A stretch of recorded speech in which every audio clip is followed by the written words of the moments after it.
The impossible plea. The distress call came in as a broken, crackling transmission, distorted by the interference of deep space anomalies. Captain Elias Drayton of the Vanguard leaned forward in his command chair, his sharp blue eyes narrowing as he watched the flickering holographic projection.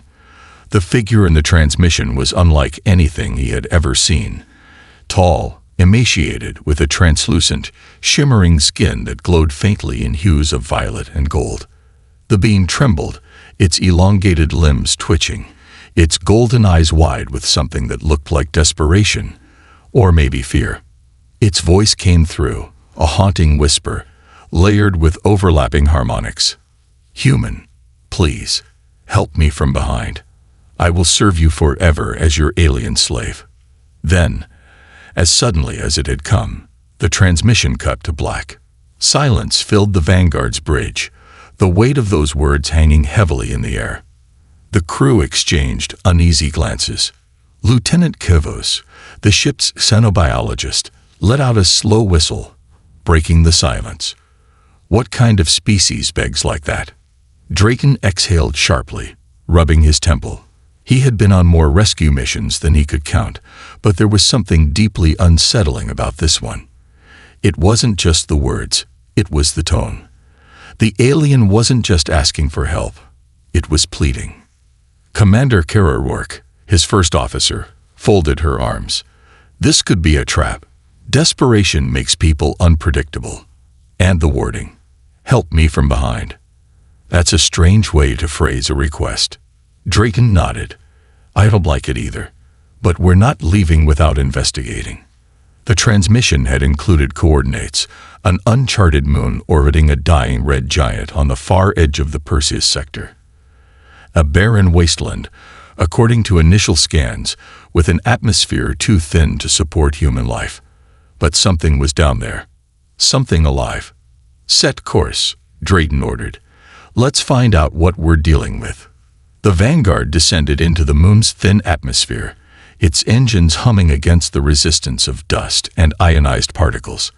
Below them stretched an expanse of jagged black rock and silvery dust, untouched by time. And at the heart of it all, a massive derelict alien structure stood alone in a deep crater, surrounded by towering monolithic stones arranged in an eerily perfect circle. The structure pulsed faintly with an energy signature their scanners couldn't identify, a constant ripple that distorted space around it. Drayton stood in the drop bay, fully suited in an advanced exo-rig, his pulse rifle magnetized to his back. His team was small but efficient: Kara, Kavos, and 2 heavily armed Marines. They were trained for worst-case scenarios, and this was already shaping up to be one. "Readings show a single life form inside," Kavos reported, adjusting his scanner. "Same energy signature as our mystery caller." Drayton stepped onto the rocky surface, his boots sinking slightly into the dust. The air was deathly still. The structure before them looked ancient, its black stone walls covered in intricate carvings that shimmered as they approached. The entrance yawned open, inviting them into the darkness. Inside, the temperature dropped sharply. The air smelled of something metallic and bitter, like burned ozone. And at the center of the chamber, they found it. The alien knelt, just as it had in the transmission, its frail body restrained by shifting bands of energy that flickered in and out of existence.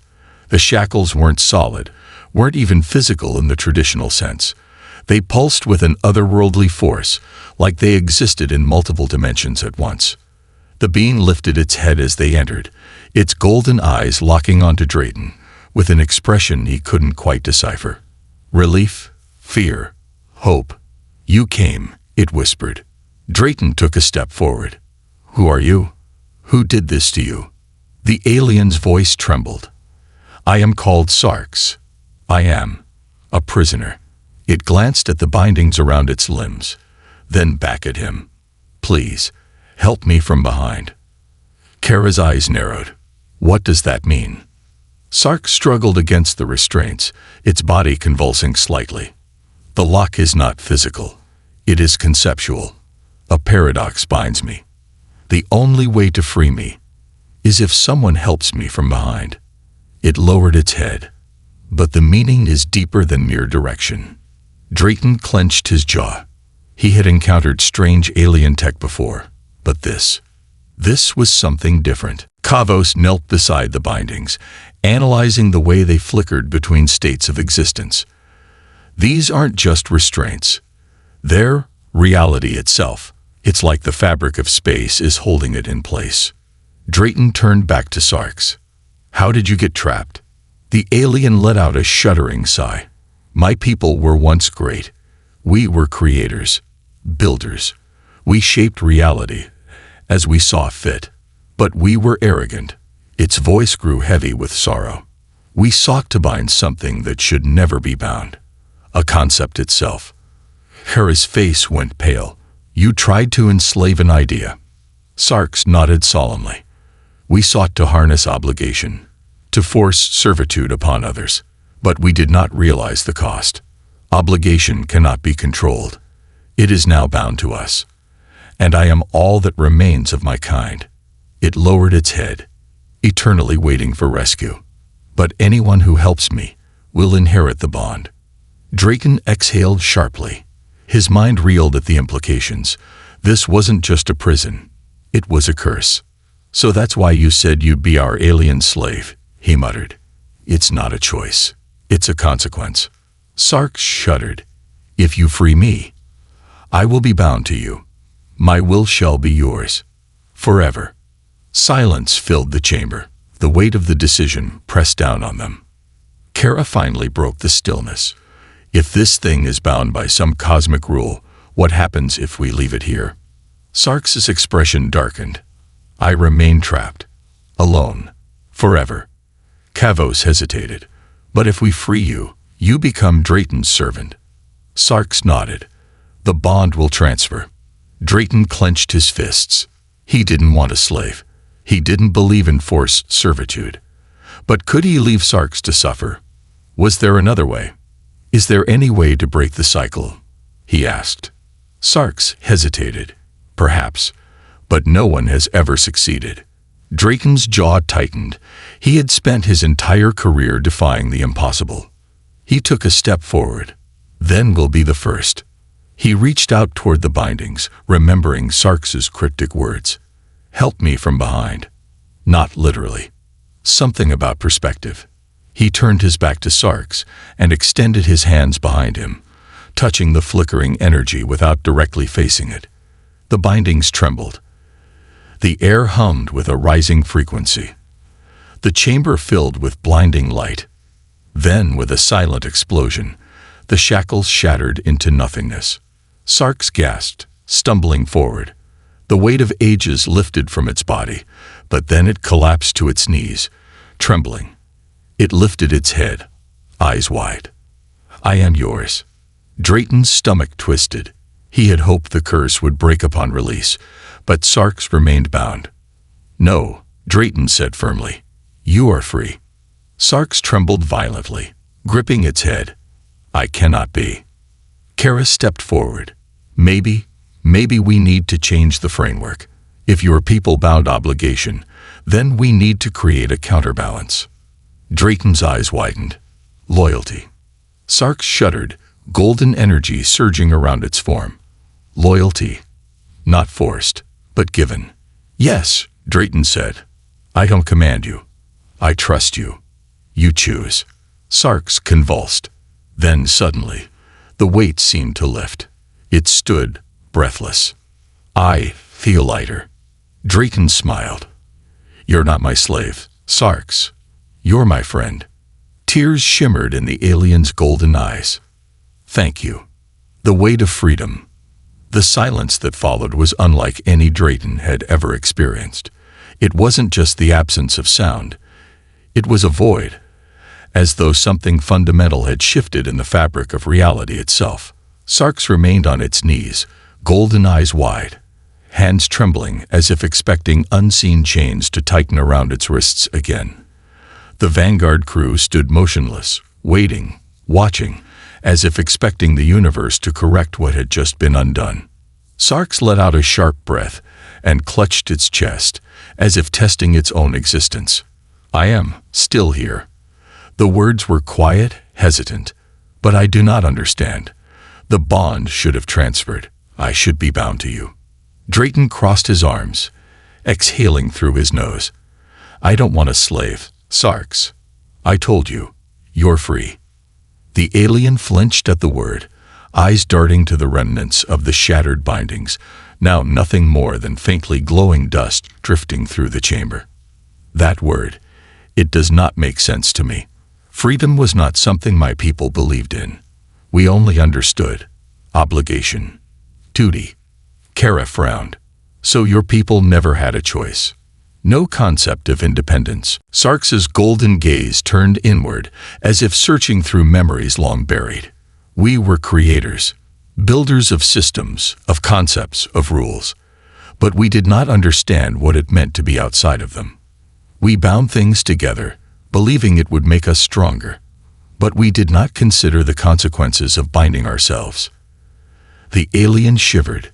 When we chained the idea of servitude, we became its prisoners. And when the rest of my kind perished, I was left behind, forever waiting. Drayton crouched in front of Sarks, studying its face. Then let me ask you something. What do you want? The alien hesitated. Its translucent skin shifted in color, from violet to pale gold, like the flickering of an uncertain flame. I do not know, it admitted. No one has ever asked me that before. The words sent a ripple through the air, as if the ancient structure itself had shuddered in response. Kavos glanced at his scanner, frowning. Captain, I think you just did something big. I'm detecting fluctuations in the energy field surrounding this place. It's rewriting itself. Drayton stood. Meaning? Kavos tapped the screen. Meaning, this place wasn't just a prison for Sarks. It was a node, a part of something bigger. A system designed to enforce the binding rule across time and space. But now that Sarks is free. Kara's eyes darkened. Now that Sarks is free, the system is collapsing. A low tremor rumbled through the chamber. The monolithic stones outside began to pulse, their ancient carvings glowing brighter, crackling with unstable energy. Sarks's head jerked up. No, this should not be happening. It scrambled to its feet, looking around in alarm. The binding structure, it is unraveling too quickly. The consequences could be catastrophic. Drayton swore. What kind of consequences? Sarks turned to him, and for the first time, there was something close to fear in its luminous eyes. If the Foundation collapses completely, the forces we once sought to control could be released into the universe. Obligation, servitude, power. Everything that was bound here will become untethered. And if that happens, chaos will spread. Kavos let out a low whistle. That sounds bad. Drayton didn't hesitate. Then we stop it. Tell us what we need to do. Sarks hesitated. It cannot be stopped. It can only be redirected. A deafening crack echoed through the chamber as one of the monoliths outside shattered, sending chunks of obsidian-like stone flying into the dust-filled air. The ground beneath them shifted. The entire moon was trembling. Kara pulled up a holographic map of the area. Captain, we need to move. This whole place is coming apart. Drayton grabbed Sarks by the arm, forcing the alien to look him in the eyes. You said it can be redirected. How? Sarks swallowed hard. There is a way. A new structure must be created. A new concept must take the place of the old one. But it must be something strong enough to hold the weight of what is being unbound. Drayton's mind raced. We need to replace obligation with something else. What about trust? Sarks's form flickered slightly, its body shifting between states of transparency. Trust is fragile. It can be broken. Then what about loyalty? Kara suggested. Not forced, not bound, given. Sarks froze. The chamber pulsed around them. Loyalty, a choice, not an obligation. Kavos checked his scanner. Energy levels stabilizing. Whatever we're doing, it's working. Drayton turned back to Sarks. You said your people were builders. Then let's build something new. No more chains, no more prisons. Just loyalty. Earned, not enforced. Sarks stared at him for a long moment. Then, slowly, it nodded. I will try. The alien raised both hands, fingers splayed. The golden energy that had once been its prison began swirling around it, no longer oppressive, but shifting, reforming. The monoliths outside pulsed in response, their cracked ceiling, their unstable energy stabilizing. Drayton watched as the structure began to transform, the once cursed bindings turning into something else, something less like a prison, and more like a foundation for something new. A framework of choice, not compulsion. The tremors ceased. The dust settled. The chamber grew still. Sarks exhaled, swaying slightly. It is done. Drayton caught the alien by the arm before it could collapse. Are you all right? Sarks blinked, as if dazed. I do not know. I have never felt this before. What? Kara asked. Sarks looked at her, then at Drayton. Freedom. For the first time since they had found it, the alien did not tremble, did not kneel. It simply stood, breathing in the air of a universe it no longer belonged to as a prisoner. Drayton clapped a hand on its shoulder. Welcome to a whole new world, Sarks. Sarks tilted its head.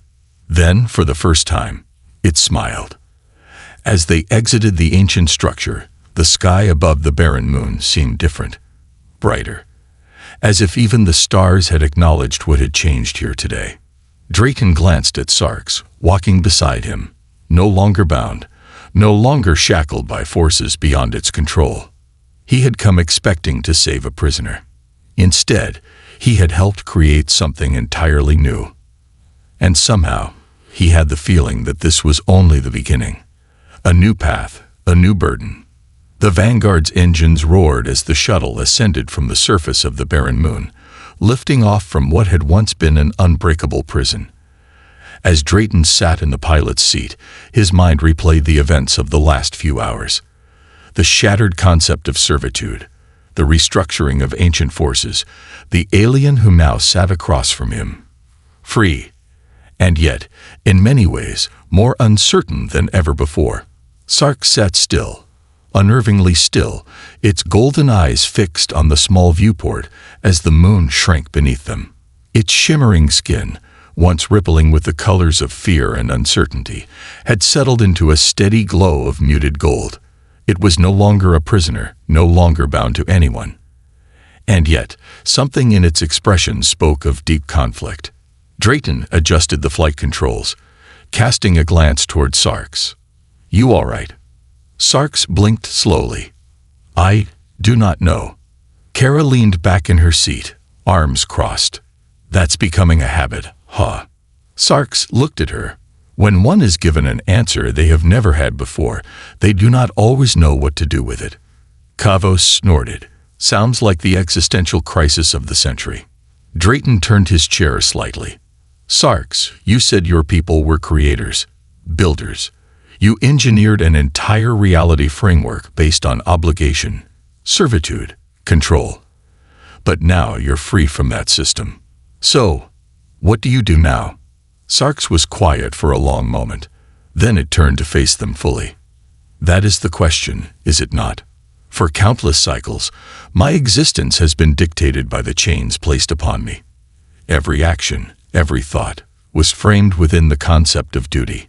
And now, it flexed its fingers, as if feeling them for the first time. Now I must choose my own path. Drayton nodded. That's what freedom is. Sarks hesitated. And yet, is freedom not its own burden? Kara raised an eyebrow. What do you mean? Sarks's golden gaze met hers. When one is bound by obligation, their purpose is clear, even if they despise it.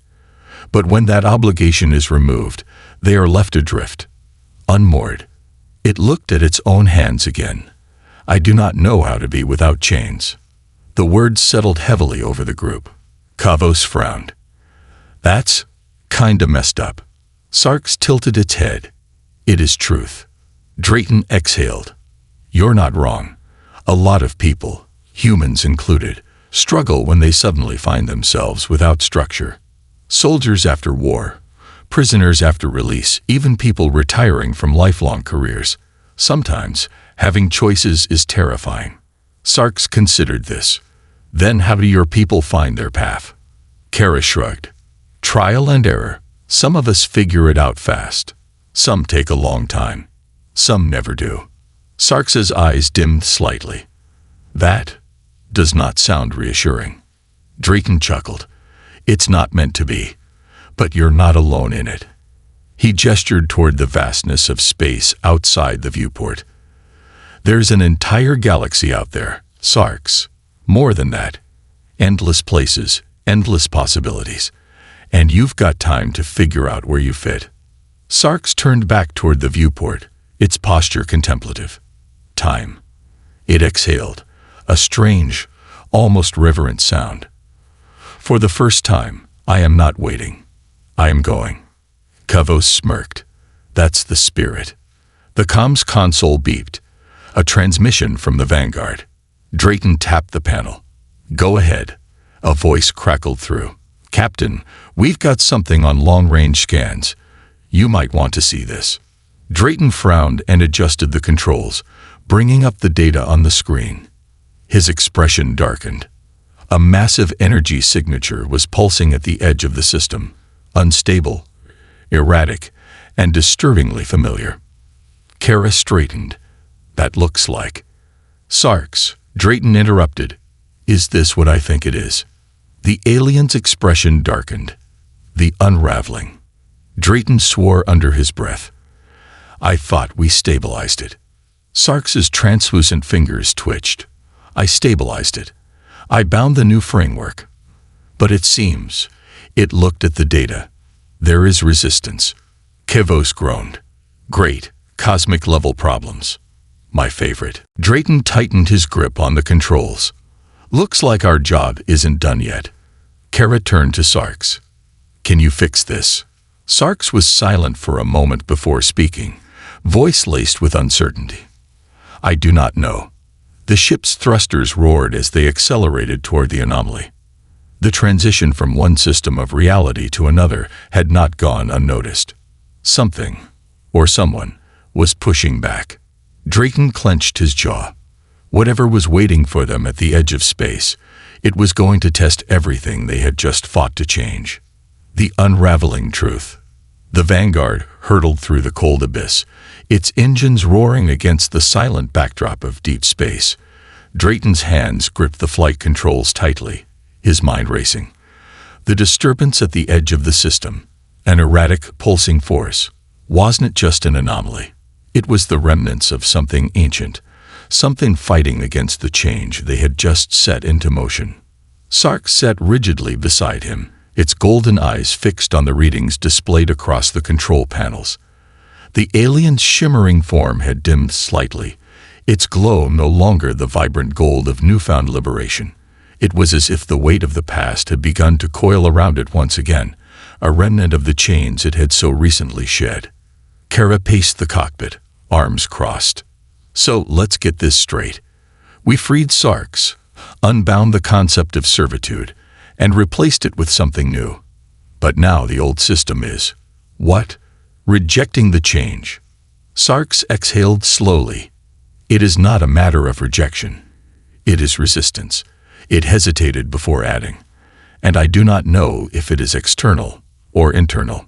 Drayton glanced at the alien. What do you mean? Sarks's fingers twitched, its skin shifting from gold to pale violet. The framework that my people built was absolute. It was woven into reality itself.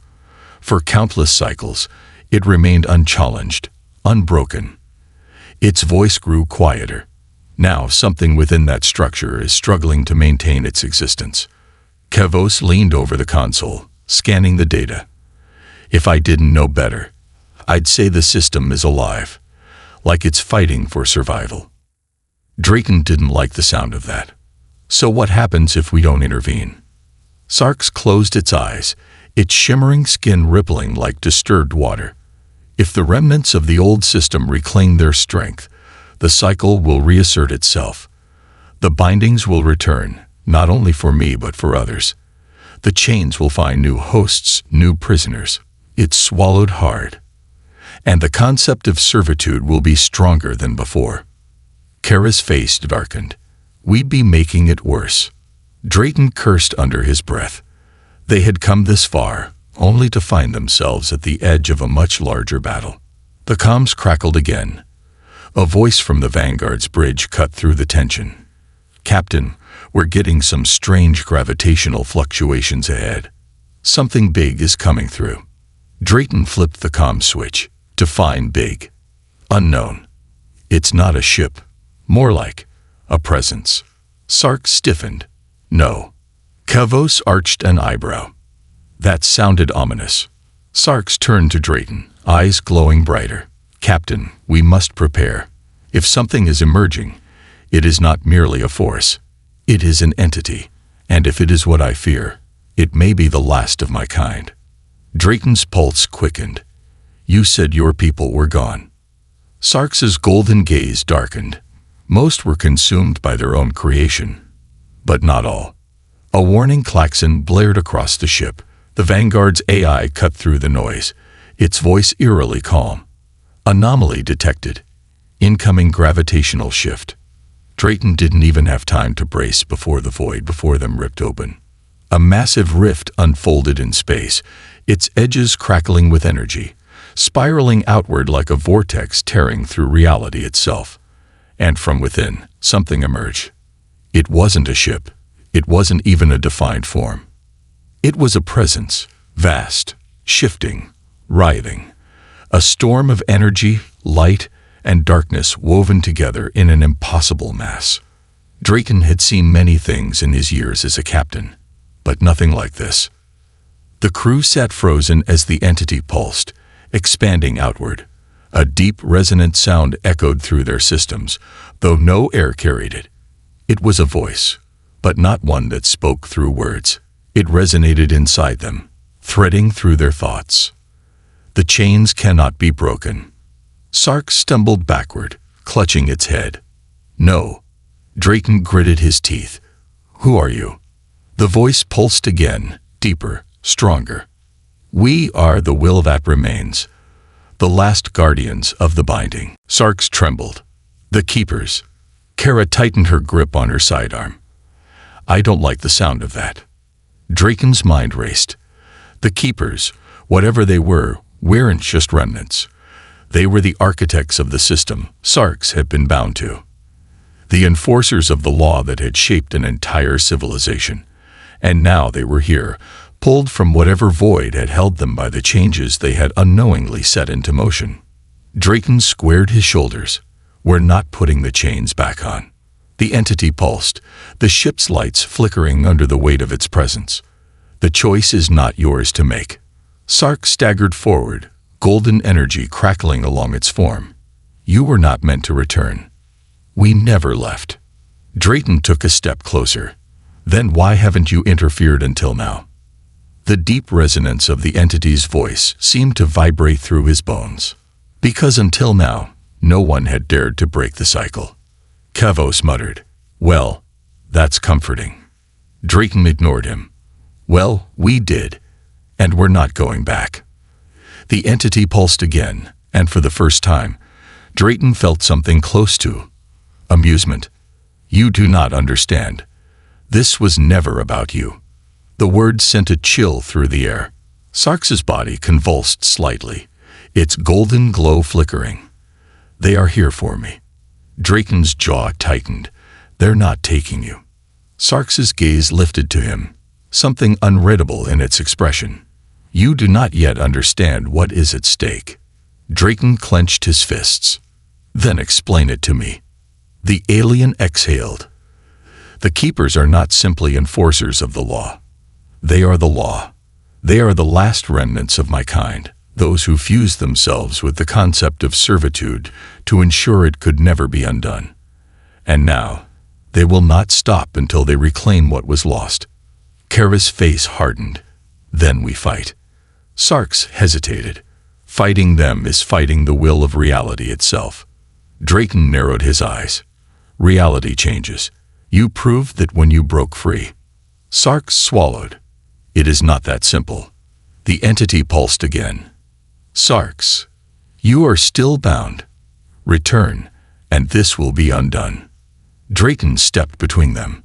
Not happening. Sarx's eyes flickered. Captain, if I go with them. Drayton cut him off. No, no more chains. We find another way. The entity shifted. Then we will take you by force. A deep rumbling began to build, a pressure heavier than gravity itself. The ship trembled. The walls groaned under the weight of something unseen. The keepers were done talking. Drayton turned to his crew, voice sharp. Battle stations. Now. Kara's eyes gleamed. Now this I can work with. Kavos muttered, this is going to suck. Drayton turned back to Sarx. You're not alone anymore.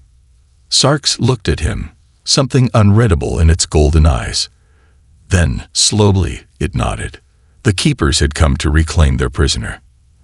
They were about to find out just how much the galaxy had changed.